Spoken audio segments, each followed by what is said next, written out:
is it collaborative? Is it like, all right, this has been like handed down like the 10 Commandments and now I need to recite it word for word? Or do you have a little flexibility? Thankfully for me, it's not like that, and it's not like that for this guy either. Where we get a promo, and sometimes there'll be lines in it, right? And so that you have to hit, and they'll often be the lines that you're like, that doesn't sound like she would say that, but for the most part, it's we've gotten to the point where we've gotten enough equity and we've gotten enough trust that, you know, we get to write our own promos, and you know, it's usually a collaborative process where, if I'm comfortable with my writer, but well, what do you think of this? And you know, I feel like it's got to hit more, and I think we could do more with this, and a lot of the times, you know, they'll come up with a good line, and then it's a bit collaborative that way when you've gotten that equity. But I think when you first come up, like when I first came up, I was too scared to say anything out of turn. I was like, oh, these are the words on the page. I must say every single word exactly as it is on the page. Thankfully, it's not like that anymore. Yeah, no, I know. What? Go ahead. Oh, no, I was just going to say, man, your book is so good, and it's so funny, and it's so well written. And so thank you, by the way, for sharing it with me, and for letting me be one of the first people to read it, because I'm not the fastest reader in the world, but I read that in a matter of days. Like, and I was trying to avoid texting you all the time to be like, LMAO or whatever it was, but just like, oh yes, this is brilliant, because every chapter was so good, and my mind is blown by how well you remembered everything. Like, there's so many great, hilarious stories that you tell so well and so vividly, and the fact that you had such a long, detailed story career and were able to remember everything is just mind-boggling to me. I don't know how you did it, especially because I feel like sometimes when we're on the go so much that stories start to blend into each other, certainly for me. Yeah. And the fact that you were able to do it and write that book so well is just amazing. No, I appreciate it. You know, like, as I've been saying, there's so much stuff I don't remember, and so many times people are like, oh, do you remember when, you know, we did that thing back in St. Louis in, you know, 2007? Like, no idea what you're talking about. But the stuff I do remember, I remember really, really well, you know, because I've been telling the stories for so long and doing this. And by the way, I don't know, I did The Rock just come on the chat and suggest me and him versus you and Seth at WrestleMania? Because, you know, did he just do that? I don't know. I might have seen it. It's flashing by. I'm self-conscious. I want to make sure the book's in the frame. I want to make sure my Met hat is on right. But I thought I saw it for a second.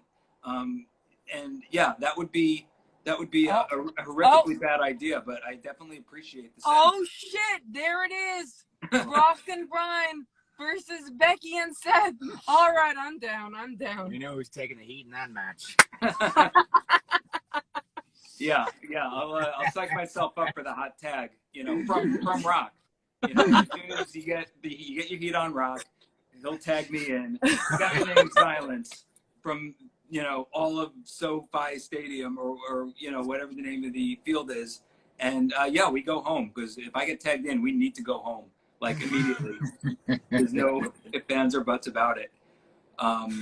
Yeah, I think that would be a main event in any arena. That would be so just certainly so fun. Proved in 1/4, so awkward and disappointing.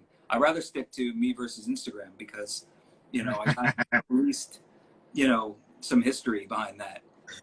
But yeah, that would be very cool. I would, you know, I didn't think I'd be doing podcasts. I never in my life thought I'd be doing Instagram Live, considering I'm not on Instagram. So, you know, if that would be fun. That would be funny if that was like The Rock's, you know, calling WWE and was like, I got good news and bad news. Good news is I'm in for Mania. Bad news is it needs to, like, be this very specific match. You know, you remember, of course, everyone remembers WrestleMania 10, Bam Bam and Luna versus Doink and Dink. Well, here is the modern day version of that. here's the match that will bring so many memories of that classic, you know, whatever it is, 29 years later. You know, I can't wait for it. Hell yeah. I'm down. At least Yeah. now we know we're booked. Yeah. We're booked. Yeah, there you go. If Dwayne says we're booked, we're booked. Yeah, that's right. You know, that's half the battle right there, is getting booked. This is so surreal. Like, you know, these stories. I remember texting with you when I first started this process in 2020. Guaranteed, Rock does the job for Seth. Yeah, well, that would be a finish that they would not be expecting. I'll say that much. That would, main event in any arena across the country. But I remember texting with you, and you know, we were each kind of like giving each other advice in terms of like, you know, you're talking to me about the pandemic era shows and performing in front of no crowd, which had to have been very, very weird. And you know, me floating book ideas and stories and stuff like that by you. So I'm really glad we were able to work together on SmackDown and just continue, you know, the relationship and continue, like, you know, being in touch and everything after that, because well, you know, for real, because I've seen your Twitter and I don't want to get on your bad side. You're an absolute savage on that. I remember leading the building to Rhonda and poor Ronnie and Flair and Charlotte. I was like, you need to be friends with this person. Well, you know, like you even say it in your book, you know, if it sure, it might ruffle some feathers, but if it gets the audience excited and if it makes money, well then all fair game, right? Oh yeah. I think it's in the book. You know, if Rock is watching, there's so many times, you know, Jerry Briscoe, bless his heart, he's a friend, but I'm surprised he is a friend of mine, because there's so many times I'd be sitting next to him or Billy Kidman, and they'd have their stopwatch, and the promo is scheduled for like 15 minutes, and the Rock music hits, and he goes out there, and he's like going to both sides of you know, the stage, and then he gets in the ring, and it's like Jerry's like, "Is he gonna start talking, Brian?" I'm like, "He will, any second."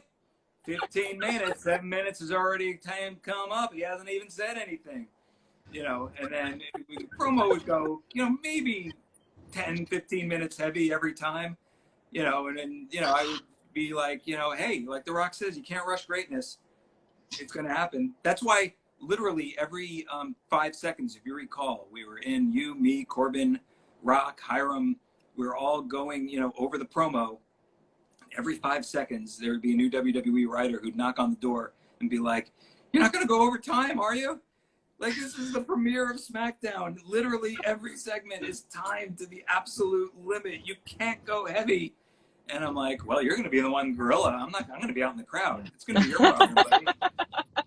If I recall correctly, I think we went under time. Yeah, I think we literally went 2 seconds under, which that's the biggest swerve in the history of wrestling swerve. Yeah. Because I was the match after. I was the match after, and we didn't lose any time. I believe we went under. I think we went under. Yeah, he's saying he doesn't buy it, but I think we went under. I don't think we went over the time. Yeah, that because that promo that went down in history. Like, the audience is buzzing, everybody's thrilled about it, and backstage we're all just like, "We hit our time. We didn't go over." Oh, but did the crowd react? Who cares? The time. But you know, it was great. It was such a thrill, you know, to be able to, you know, you and Rock doing doing moves in tandem. Yeah, I need to shut the fuck up. That's what I get nervous. I talk a lot. So, but he said over the conversation. He said, Brian. He said, add him. What's that? Rock said, add him. He said, stop yapping and add me. I don't know how to do that stuff. I don't know how to do that. Let me see. Hold on. I think that's your domain. That's your domain. Let me try this. This is all new. Okay, I think I did it. Does that work? Hold on. Okay. There he is. Yeah. Ah. Big party here. Big party on the Instagram today. Big party on the Instagram Live. Up, brother? What's up, the man? Becky, What's up? Where you at right now? Dwayne, where you at? I'm at the crib, man. Oh, nice, nice. Yeah, how you guys doing? Where you guys going? Going home. We got a napping baby, and so we've been taking advantage of it by getting ice cream. Yeah. Good. Salt and straw. Actually. Salt and straw ice cream, by the way. We have to try it we have to try all the seasonal flavors every month. So we went and we got ourselves some ice cream. Oh, now I know. I'm gonna send you guys a shitload of salt and straw. Well, we're gonna have to get a new freezer at the house. It's gonna be perfect. We already got a bunch in the freezer right now.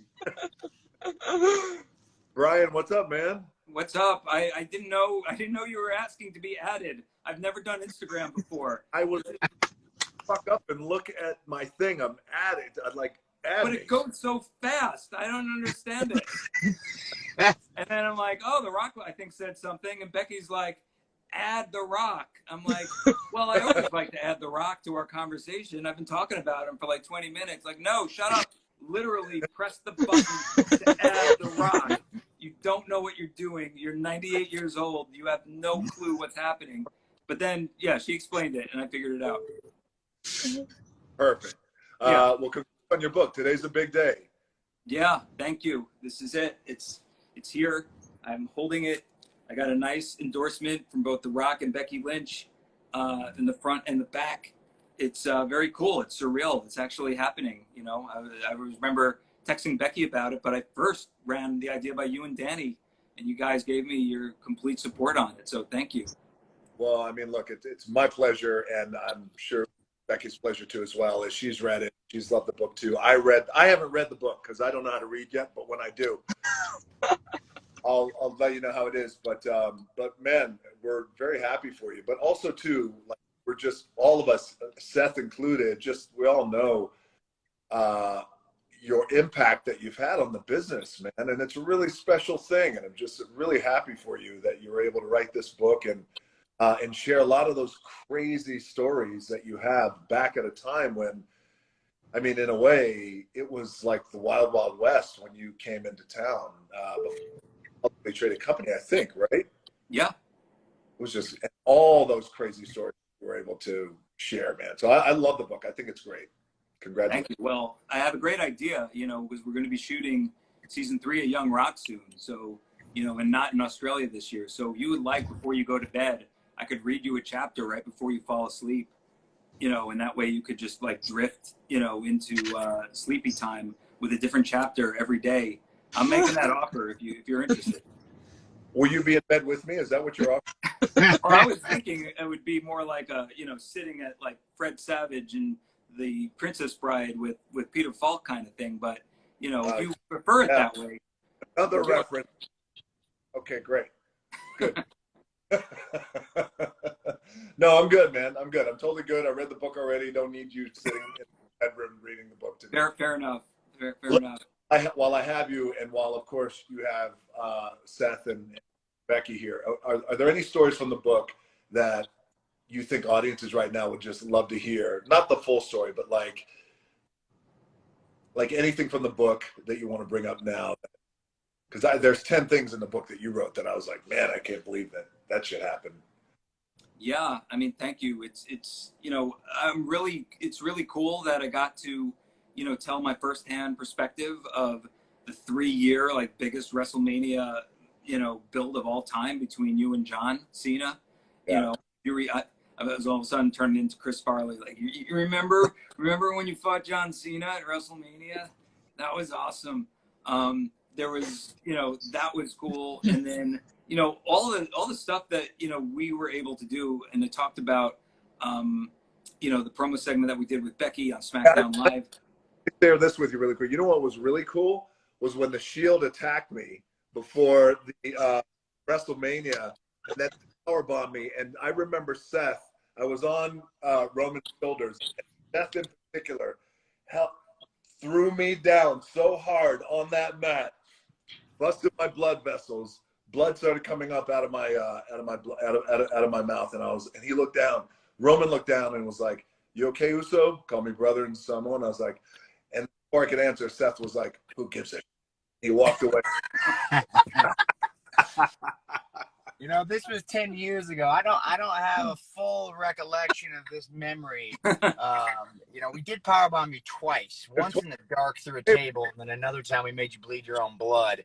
Yeah. I'm not sure which one, you know, was which. There's a lot of things that happen in the heat of the moment. You know what I mean? It is what it is. He said he regretted nothing.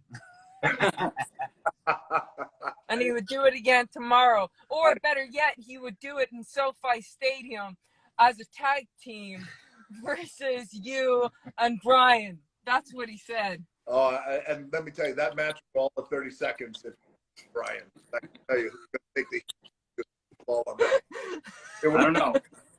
I've been doing squat thrusts. I feel I'm, you know, getting in, you know, the ring rust of lifetime ring rust is wearing off.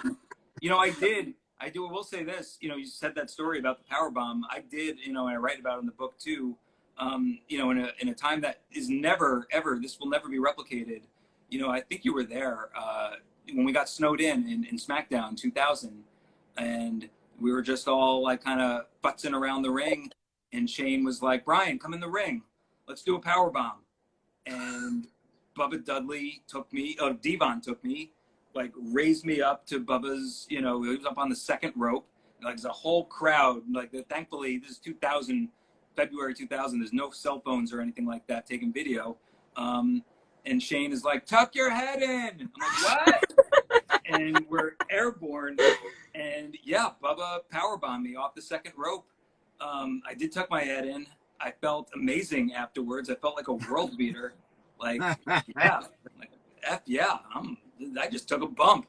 And walking around the hotel, you know, the Baltimore lobby, you know, ordering like an Amstel Light or something like hardcore like that. And like really feeling, you know, my oats then. But can you imagine, like, you guys, I can't imagine like a writer taking a power bomb during rehearsal or anything like that. Just the absolute pandemonium that would, the footage that would leak, the lawsuits is insane. There's a few of them I'd love to give a power bomb to these days, but yeah, I don't think that would fly. I don't think that shit would fly these days. While I have you, Seth, you and Becky, I got to share this story really quickly with you guys. You guys will appreciate it. So it was me and Hunter. We were building to some match. I can't remember what it was. And this was, I think this is in the book. Brian, is this in the book? Yeah, it's in the book. So we were in Atlanta. We were opening up Atlanta for the first time. It was a stadium in Atlanta, right, Hiram? Brian, I think it was. Georgia Dome, yeah. It was a huge show. It was the Dome. It was the first time we were in a Dome. WCW had run the Dome so many times before us, so it was first time in the Dome. And we were closing out the show, and it was a big promo at the top of the show between myself and Triple H. This was the time I told Brian earlier in the day, I was like, I got an idea. You know how when Triple H talks, it sounds like really long-winded, and he's like, and then gonna do this. My name is the game. And I was like, what if I really went in on him and talk some really mad shit about it, and just how like he bores the shit out of people. And so Brian, so we come up with this promo on the back, and I was like, and it's the whole thing, and I do him to a T. And of course that night I think he left me laying, so I'm cool with this kind of opening of the promo. So so now we're called to Vince's office, and it's me, Brian, Triple H, Vince, Stephanie. I don't know, was anyone else in there? All of DX was in there. All of DX was in there. Okay, perfect. So Brian, like heat from the moment he's like walking in, every arena. So just by being Brian, by the way, the nicest guy in the world, but a writer. So Vince was like, I said, okay, so I got this idea, and I'm going to make fun of how Triple H talks. And Vince is like, oh, sounds great. Let me hear it. And I could just see already Triple H is like, and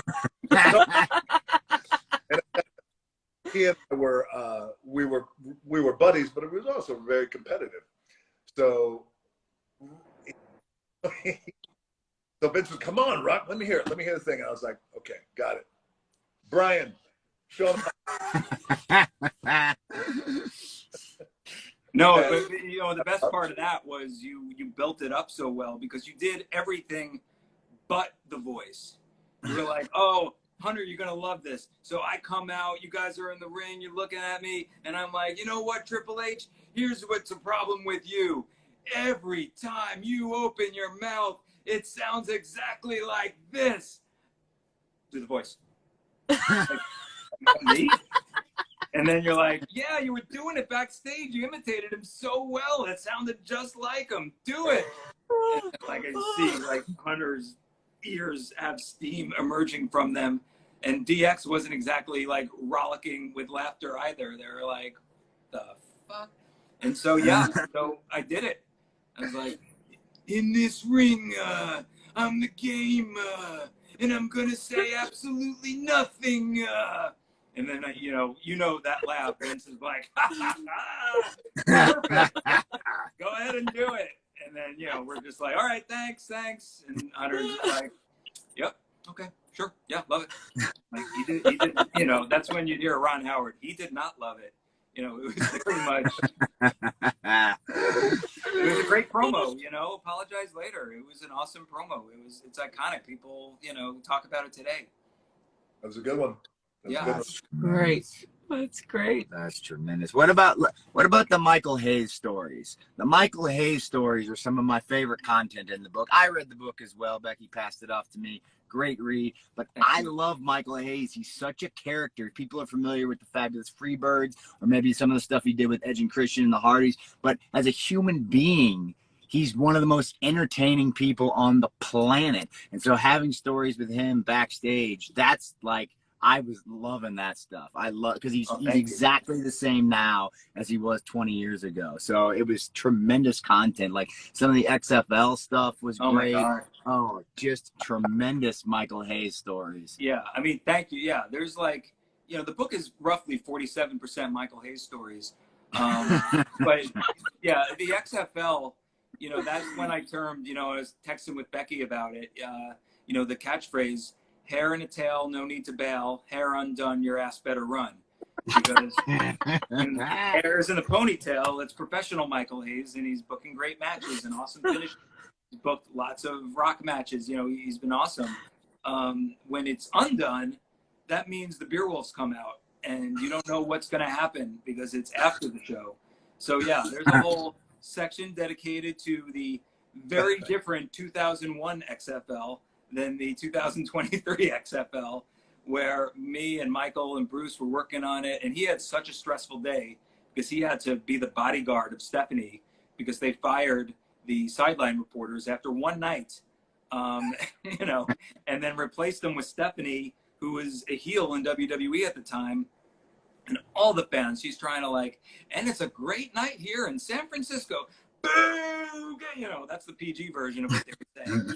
And Michael had to guard her, and he was so worn down that, yeah, he had a little bit to drink. We played blackjack, and yeah, I write about it. He did something I have literally never seen before, which is run out of chips and take the frightened old lady sitting next to him's chips and putting it on his own area. And I'm like, I don't think that's right, Michael. It's like, she don't mind. You don't mind, do you? And the woman's like, oh, I don't want any trouble. No problem. You can see the dealer is just like, you know, looking very, very concerned and probably tapping what they have in, like when people are robbing banks, tapping these silent alarms under the blackjack table. And then Michael, of course, lost the old lady's money too. And then he left. And then, you know, that's when he was claiming I was his son all night. And my son don't respect me, and just got up and left. Insane. Oh God, it's such a great book, man. You've done such an incredible job. I'm still writing mine, and I'm really happy that when mine comes out, at least it won't be in direct competition with yours. It's so well written and hilarious. I can't wait for the Becky Lynch book. That is going to be insane. Be done with that. Whenever that gets done. When do you think you'll be done with that? Hopefully in the next couple of months. Perfect. Now that I got a bad wing, I got a little bit more time to dedicate to it. Yeah. How's the injury coming along? Oh, good. Yeah. I feel like I've gotten a bunch more mobility in it. Because when it happened, it was so painful that I was like, oh no, I'm gonna be out for a long time. But now it's healing up real quick. I'm feeling strong. I'm feeling good. So I'm hoping it won't be much time at all. Great. Cool. How's your injury? Yours? Wait. His? No, Brian, how's your injury? Oh, I didn't know. I thought you were talking to Seth. No, I'm good. I broke my finger in 8th grade and it hasn't healed since. But, that's why I don't play defense in basketball. That's why I tend to, stay at the 3-point line. But yeah, it's coming along. I'm doing well. It's, Why don't you tell everybody really broke what's that? Tell everybody how you really broke it.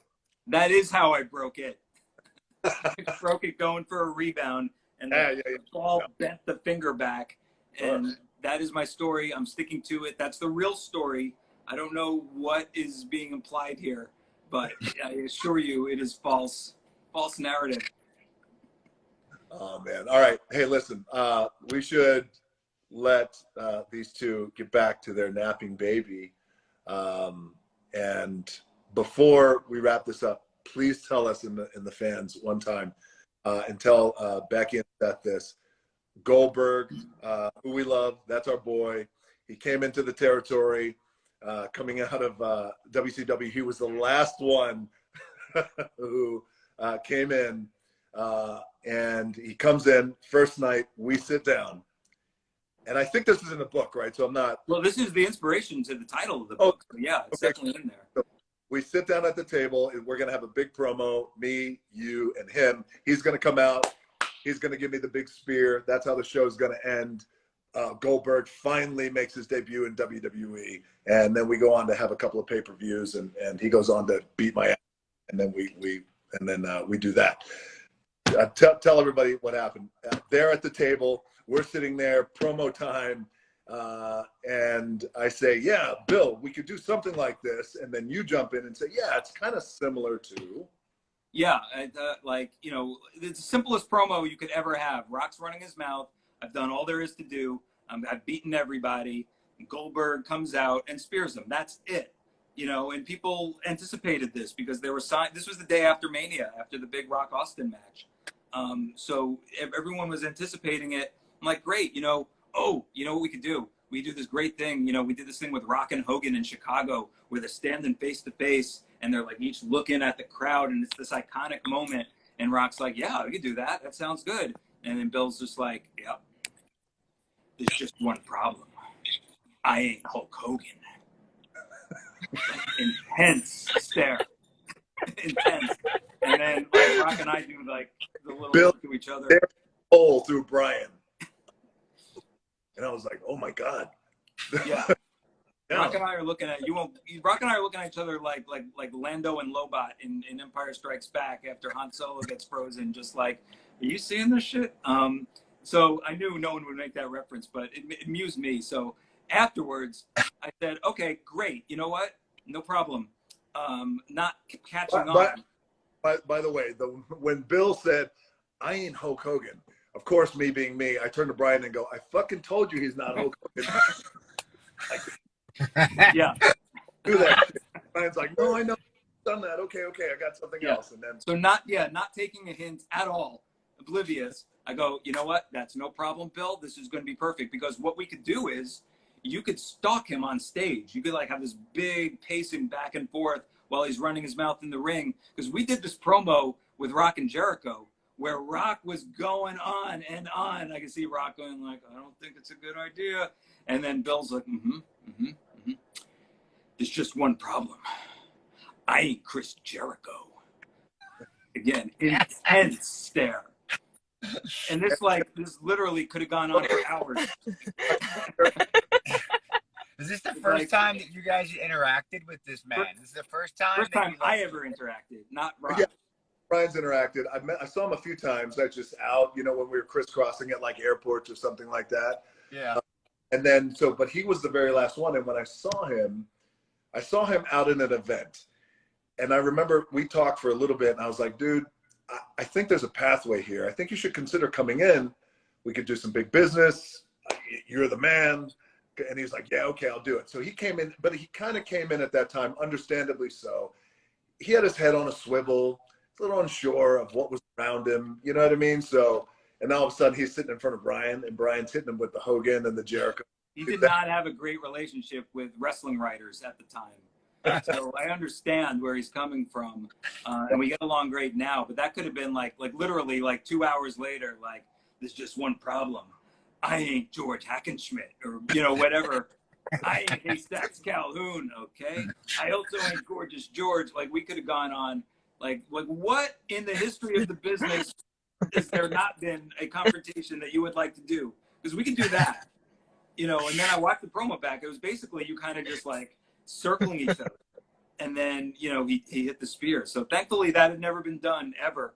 And, you know, we satisfied Bill, we satisfied you, the audience, Vince, everybody. It worked out fine. And it gave me a title for a book. So, yeah, we got So buy the book, the cover. people. Yeah. Just one problem. Great. And Great book. congrats on your book, Brian. Thank you. Thank you all. Thank you very much for coming on and doing this here with me. Seth and Becky, so good to see you guys. Good to see you, man. Yeah, man. Thank you, guys. Good to see everybody. And congratulations again, Brian. It's awesome. Well done. Awesome. Thank you. And now I got to figure out how to turn this off. All right. Good luck. Go enjoy Thank that you. ice, guys. See ya.